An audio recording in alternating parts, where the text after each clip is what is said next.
Great, I think we're live. All Hi, right. guys. Hi, everyone.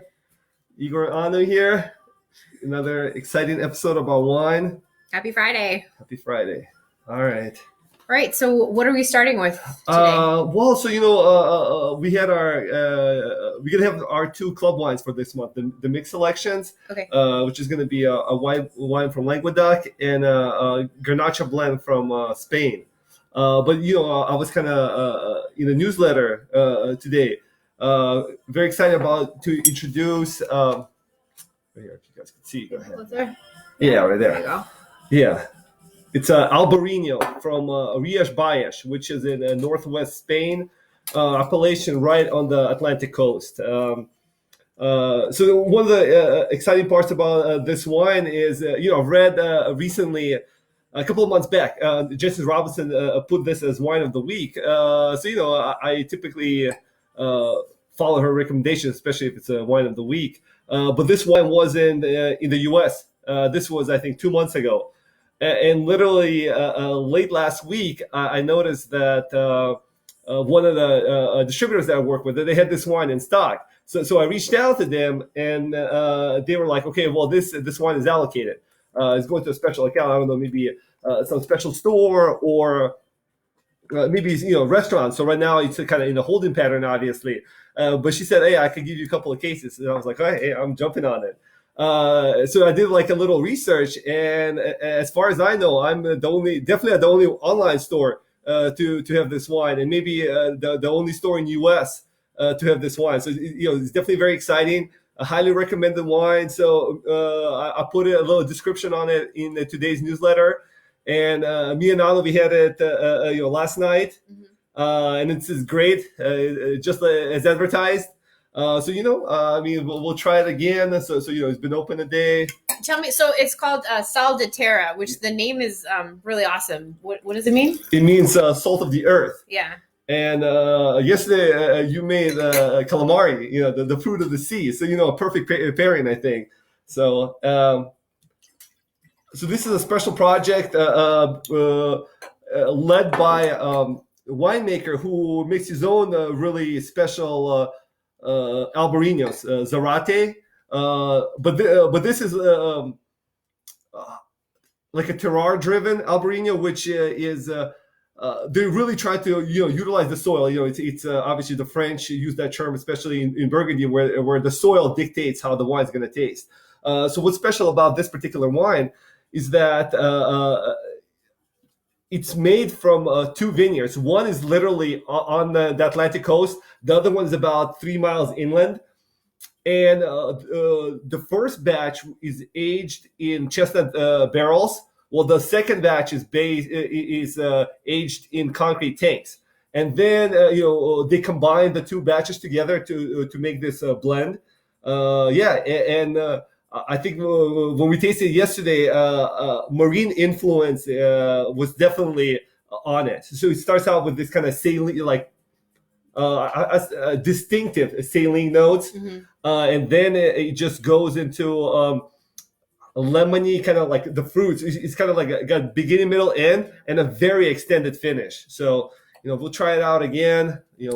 Let's see, cool label on it too. Obviously labels don't dictate how good the wine is, but in this situation, I think it's a really long flavor, which I love. That's, I think, the mark of a good wine. It's got long finish. And drinking it's so distinctive. It's very different than any other wine. Sometimes you have really great wines and you're like, okay, that's nice. But you're not going to forget this wine once you had it. It kind of reminds me of another wine I've had. It was that, I think you had an Australian Chardonnay or something. It's very different. It's very unique. And you said it was terroir driven. And I think when I was reading about it, it wasn't like, okay, they had, grapes growing on these vineyards and they put them together. No, they intentionally wanted to make this wine. It was like a project. Yeah. They had a discussion. They thoughtfully picked the two vineyards that they wanted to make this wine from. So it's not just like a wine that is great by happenstance. It was a project. They wanted to make this wine. And we tried to be a little more dynamic each and every episode. So we want to do a little visual. So I'm not sure if you guys could see, probably not. But this is the map of Spain, and we'll be using it later in a presentation. So you got to take notes. It's going to be a little quiz. All right, so Rias Baixas is right there on the Atlantic coast, on the border with Portugal, and right on the Minho River. Like I said, northwest Spain, a lot of shellfish and seafood. That's a part of their cuisine in that part of Spain. And Albarino, it's a great pairing for these wines. And this is a great Albarino. Not all Albarinos are great. It's probably the most renowned white wine from Spain. Renowned, I don't know if renowned, the most known wine in Spain, I think, white wine. But this bottling is renowned. I think will be. It's really good. And Mary's asking, what would you pair that with? So we had it with calamari, but what else should we? Does it have pairing notes that you've? Yeah, I mean, there's a lot of seafood there. Obviously, hockey. When we were in Spain, it's their local kind of white fish that's got a lot of kind of meaty flavors to it. I would say shellfish and fish, cheese. But I think definitely saline on the front end, and then big like a lemony notes towards the. Yeah, and Jancis gave it 17 out of 20, and I almost got annoyed when I saw that rating because I'm like, I think it's better. She's so stingy with her points. Yeah, she's very frugal. It's our favorite critic, Jancis Robinson. Yeah. Cool. So are we done with this one? Should we talk about the next one? Or you got? Yeah, I mean, unless there's someone somebody wants to make additional comments, and you can always come back if you guys make comments. So, all right, let me move on to the Chateau de Angles. De Angles. Yes. Angles. Okay. All right. So this is the next one. Yes, and this is the club wine for this for April. It's very cool wine. Another cool wine. So tell me about the winemaker. I think that's super interesting. Yeah. So let's start with the winemaker. So Eric Faber. So he used to be the technical director for Chateau Lafite, which is arguably the most famous winery in the world. It's a famous Bordeaux winery. Obviously, they specialize in Cabernet. So he was a technical director there for 8 years. And then he decided to go back to his family property in the Languedoc, southeast France. So Languedoc, along with so Rhone Valley is the most famous wine growing region there. Languedoc is the biggest wine growing region in the whole world. I think they compromise like 5% of all wine is made in the Languedoc. A lot of it is bulk wine. When people think of cheap French wine, most likely it comes from the Languedoc. And Provence. Provence is the other area. So, Provence obviously is known for their rosés. And all of them kind of specialize in raw varietals where Grenache is typically the most kind of grown grape. Syrah is another one, Mourvedre, Carignan, Cinsault, that's the red grapes.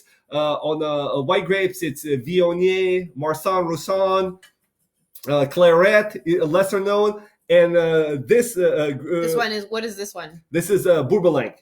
So Bourbelanc, I think. Bourbelanc. Yeah, we've been working on practicing our pronunciation. Yeah, so Bourbelanc is a Rhone varietal, but it actually was in I think it was the grape. It's an ancient grape from Provence region. But La Clappe is like a little appellation within the Languedoc. It's south of Narbonne, which is kind of the biggest city in the vicinity. And it's like a mountain range that's overlooking the Mediterranean. It's beautiful. Yeah. Yeah. We got more visuals here too. So yeah, I'm not sure if you can see it very well, but it's right by the Mediterranean. So just imagine beautiful, like kind of mountainous area right over the ocean. So it's lovely. Right on the ocean. Yes. If you Google the picture of the mountain range, you can see the picture that literally overlooking, not the ocean, the Mediterranean. Yeah. It's the ideal place to grow Bourbelanc, and it's actually the only appellation in the wine world where Bourbelanc is the main white varietal in that appellation. Can I explain why? Yes. I have a little history story for you guys. Yes. So I was researching the winery because, Igor gives me homework. And apparently that area of land, the reason why it has Bourbelanc, there's a story behind it. So Julius Caesar apparently gifted this plot of land to his most favored legionnaires as a reward. So the grapes in this area are planted by the Roman soldiers of the 10th Legion. So that's why, you know, Bourboulon is there. And the reason why the Roman soldiers planted Bourboulon is that in Greek mythology, this was type of grape that was it was thought to confer wisdom. So that's why it was chosen by those Roman soldiers. So yeah, I thought it was a really cool backstory, and I wanted to share that. Yeah. So are you still in your Albarino? I poured the wine. Is anybody else having this wine? Any of the club members? You put that cork on there. Yeah. Let me. Oh, so Mary's saying 5% in a tiny region. Yeah, so it's Languedoc, right? Languedoc. Yeah. So Languedoc is the big region. La Clappe is the appellation within the greater Languedoc. So and this, we kind of have like theme marine influence on some wines. You know, the first Albarino and this Bourboulon. And then mountain ranges, which is going to be here, and it's going to be in the next wine that we're tasting. So what are the notes on this one? It smells so good. Yeah. So typically Rhone varietals are full-bodied wines, and one of the problems when they're not made well is because none of the grapes have enough acidity to them, so they become like flabby. But Bourboulon is actually known to have great acidity. Very nice floral notes on it. That's what I'm getting. Yeah, it's definitely floral.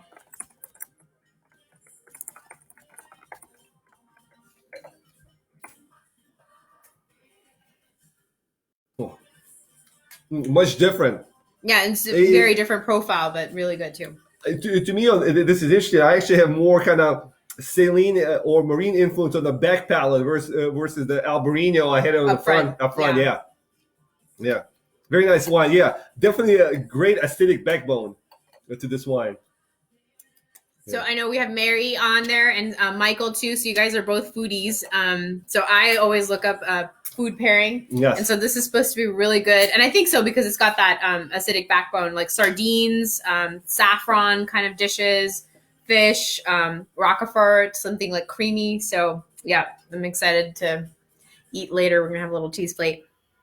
No, I wanted Anna to get the cheese out, but she thought that was too much teasing. I don't want to eat on camera, but apparently he's cool with that. So. And guys, this one, I don't know if you guys got the newsletters, the two newsletters this week. Languedoc was kind of the theme. Obviously, the white wine is from Languedoc because it was the April selection. But also we had wines from Domaine Lafage. Which I think once again, this is a great winemaker here from Chateau Lafite. But Jean-Marc Lafage, I think he makes the best value wines in the world. I mean, his wines, just about all of his Grenache blends, and he's got like a ton of them, getting 90 plus points, and they typically majority of them retail below $15. I mean, that's unheard of for California wines to get 90 plus point wines that retail below $15. So, once again, back to Languedoc, I'm trying to, so we had La Clappe kind of in the center of the picture, then a little more south, Perignon, that's where Lafage's main property is. And then a little bit more inward, that's the Maury. So that was Chateau Saint Roch. That's his second property. That was the wine that we had in the Tuesday's newsletter. So kind of Languedoc is the theme this week, and it's a region. I think because it's kind of known for bulk wine. If the producers know how to select great sites and they're great winemakers, that's why you're able to get such great values. Because the land is cheap, the price of grapes is cheap, and making wine is, I guess, is relatively not that expensive. I never made it myself before, but.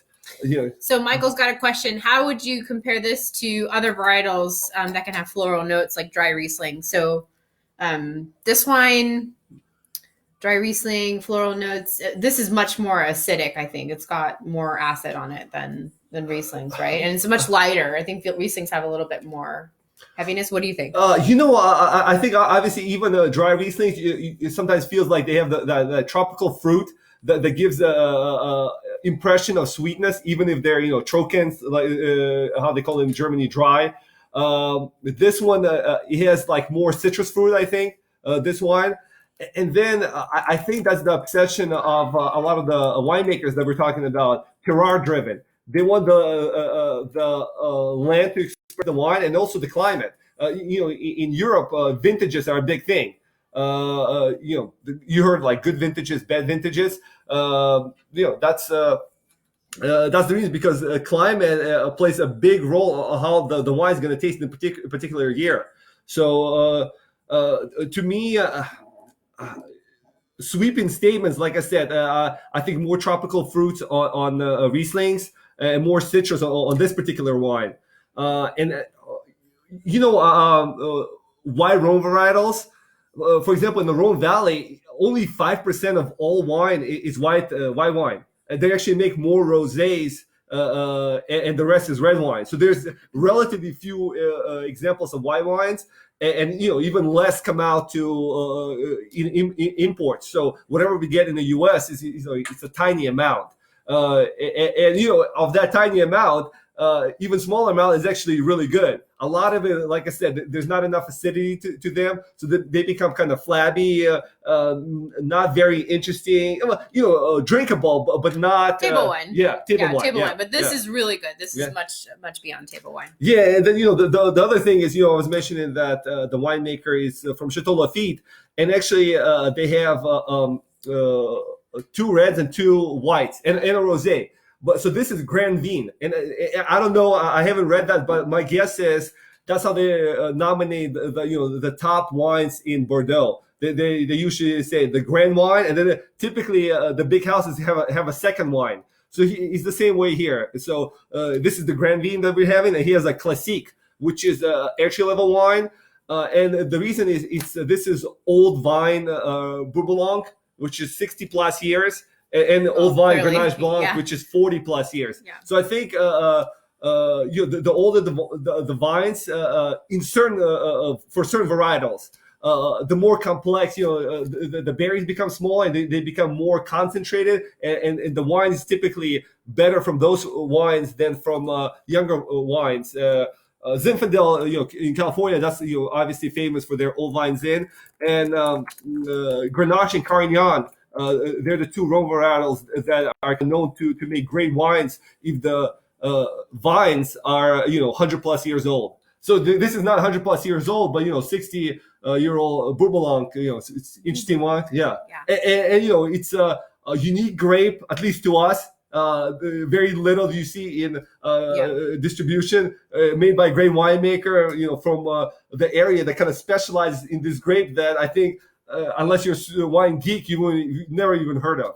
So yeah, and again, Gentis Robinson gave this 17 out of 20. We think she's a little stingy as well, but so her ratings are always a little tight. She's frugal. Not generous. She calls herself. Yeah, frugal. Yeah. She's not generous with her points. So 17 out of 20. What's that, like 93? I think. Yeah. 17 is like 91, 92 on a 100-point scale. Yeah, no, but it's really good. Yeah. Okay. And Michael's asking, flabby. Flabby to me, they don't work out. Yeah, there's not. They don't work out exactly. There's not enough acidity to them. It becomes too heavy and cloying in your mouth, and there's not enough acidity in the grapes. It kind of. I'll be right back. Yeah, we have a little one. Sorry, I had to run away. So you have interruption from the little one. So anyway, guys, this is the Languedoc. So, all right. So let's see. Let's jump to the red wine. Let me just kind of finish this off.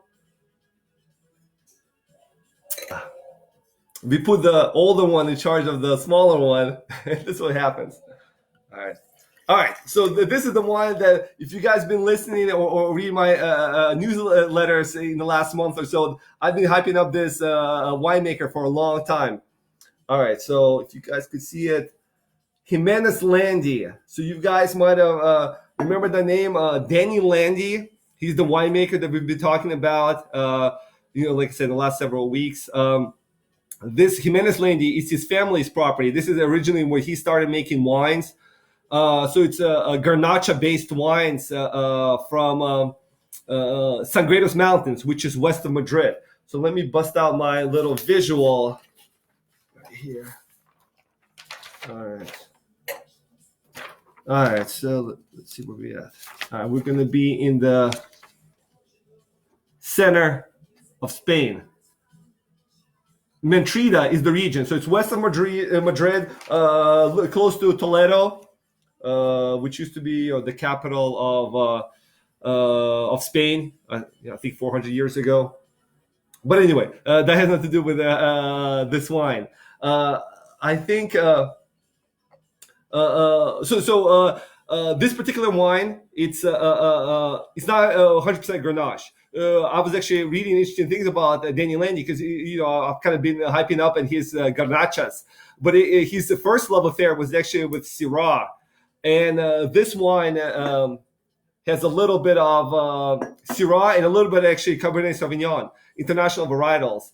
So the region itself, they're trying to kind of stick to indigenous grapes, or the grapes that are kind of most represent the region, which is Garnacha. So this wine is kind of the entry level wine. It's not really thought of as very highly, but I've been reading about this wine for I want to say a decade from Jansen's. This wine she doesn't give it like tremendous scores, but it's a good great wine that you get for below $20.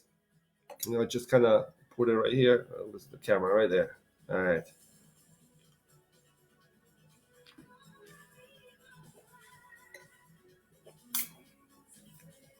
Well, nice, bright, easy drinking. We were talking about the Commando G wines. That's the wines that's a project between Danny Landy and Garcia Fernandez, I want to say.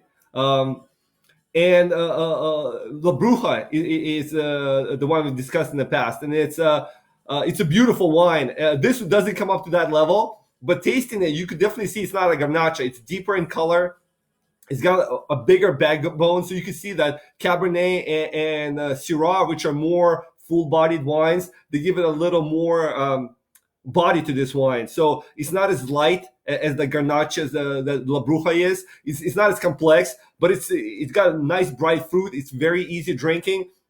Beautiful wine to drink every single day.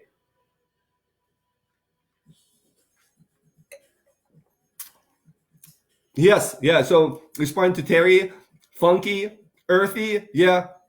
Very nice notes. Artemio, La Bruja is so delicious. Yeah, I mean, we had this discussion before. I mean, I'm pushing La Bruja on anybody who walks in and wants to listen to me. I think Danny Landy, I can't believe he's not still like renowned, and the wines are still like in affordable level, because I keep feeling that. Well, I don't know with the current economy, maybe they won't be jumping up, but they should have been jumping up for how good they are. But because Sangredos Mountains, have any of you guys heard of the Sangredos Mountains before? I think he's just so unknown, and he has to build his reputation. And obviously, Jens has been singing his praises for over a decade. And we have at least half a dozen wines by either Fernandez or Danny Landy in the score. Just wines from their own wineries, their collaborations, their family wineries, etc., etc. Just great winemakers. I think some of the best winemakers in the world. So. Yeah, Michael, you guys do have a La Bruja, and 2 weeks ago we had Damon on. He's one of the brokers / distributors that we work with, and he has a La Bruja in his portfolio, and we were discussing a little bit that Danny Landy. I'm gonna repeat like the gist of the story. Well, the reason he got inspired by Garnacha is he wanted to replicate the wines of Chateau Reyes, which is probably the most famous Chateauneuf du Pape, in the world. And one of the reasons it's so famous because it's very light, delicate, almost they say Pinot-esque Chateauneuf. And Chateauneuf du Pape are typically not Pinot-esque wines. They kind of balloon in alcohol. They could hit 15.5%. Because Garnacha or Grenache, as they call it in France is more full-bodied, like Zin. It kind of easily ripens, so it's hard to keep the percentage of alcohol down. But Chateau Reyes, I've never had it. That's a wine that typically retails, $400 in a bed vintage, and then it goes up from there. But from everybody who has had it, they said it's a spectacular wine. 500 bottles. Is that, Artem? Is that what you guys sell it at your store?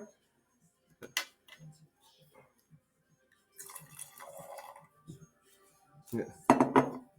So, uh, it's fun. This is a fun wine. And we had it. I had it open for like half an hour, so I have an impression that it's gonna open up even more.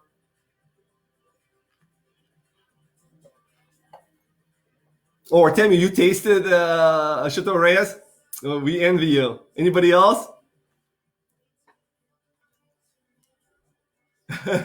We do. I do trust you. I'm sure it's that good.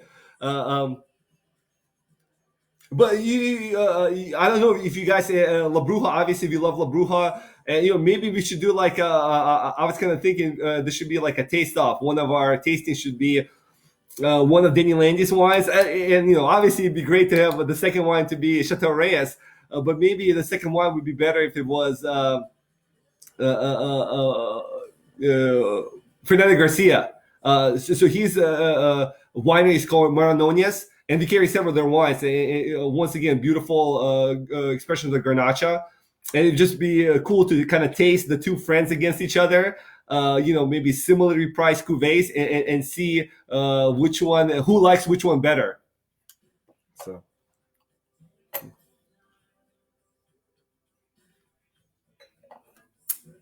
really nice wines.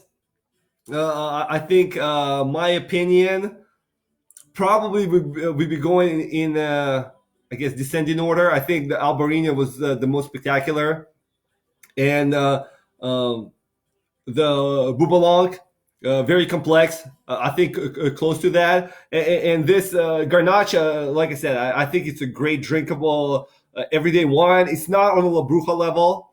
La Bruja, I think, is a more special wine, and I think for we retail the new vintage of La Bruja for 35. I think it's spectacular for that price point. It's definitely a great value buy if you're looking, depending on how you define value. Um, so I think that was kind of like what we wanted to cover today. I wish Anna was here, but it sounds like the little one bumped herself somehow, so Anna had to go and take care of her. So I'll say, bye on Anna's behalf.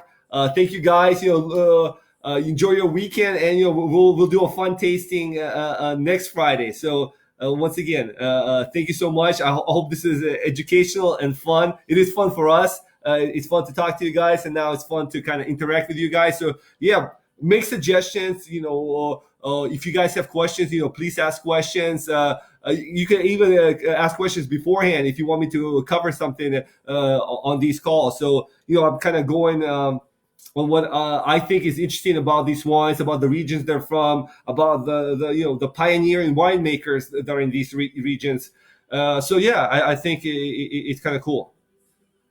So thank you guys. Thank you for all the feedback. I'm kind of looking at the screen, looking at trying to answer everybody's questions and comments. So it's fun. All right. Thank you so much, guys. Have a nice weekend. Bye.